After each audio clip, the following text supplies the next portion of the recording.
Hey everyone, Mike Russell here, Executive Chef at the RCYC, back for another week of some quarantine baking. Last week we did a yeasted dough. This week we'll be doing a quick dough. And when I say quick dough, we'll be using some baking soda to help get our rise in our dough rather than yeast. So this is one of our probably more popular and sought after recipes. They are tea scones. And it's fairly easy, 7 ingredients. We've got our dry and we've got our wet. We're gonna mix our wet together, we're gonna mix our dry together, bring them all together in the end, roll it out and cut them out, and then bake them. So we'll get started on that right now.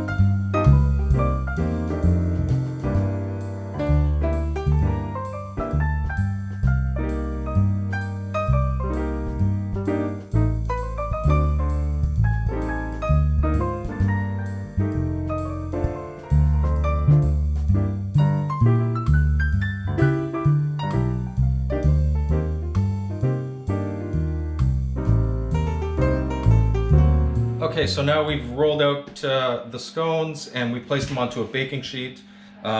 We do have this left over, so you can take this and form it back into another ball as lightly as possible. Try not to overwork it. Roll it out and cut out some more. I've just made 11 here, which fits perfectly on this baking sheet. At this point, I would normally egg wash them. Unfortunately, I'm all out of eggs, didn't want to go to the grocery store, so in lieu of that, I've got a bit of cream left over. So I'm just going to take some of this cream and brush it on there. It'll help with the browning. Egg wash would probably make it a little more, a better browning, just because of the yolk.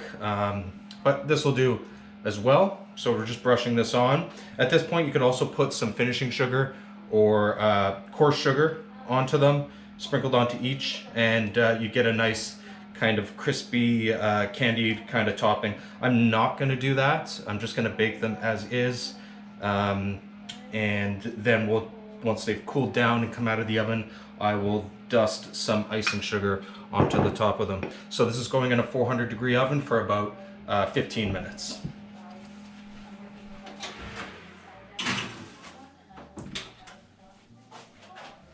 Okay everyone, so now we've taken the stones out of the oven. I had said prior to putting them in that it was 15 minutes. I misspoke.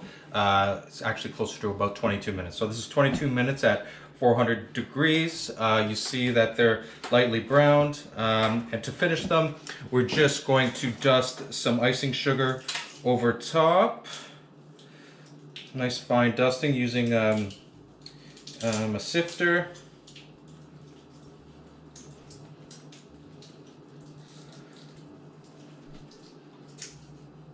There you have it. We'll load these onto a plate. So these can be stored as such to keep fresh. Just put them on a plate, wrap them with saran wrap. Alternatively, at the point before you're going to bake them, you can freeze them and then just pull them out and thaw them as you want for baking. To serve with these, you want some sort of jam. I've got sort of a collection of jams from all over the place. My mother-in-law gave me this strawberry jam. We have a blueberry jam from Goldsmith's Market in Thornbury. I have some currant jam that we had made last summer at the club. And lastly, raspberry jam. This one is from France. Actually, I've been doing some grocery delivery from Cheese Boutique, and Afram sent this. And then along with your jams, whatever you have, doesn't really matter. We've also got some English double cream or clotted cream.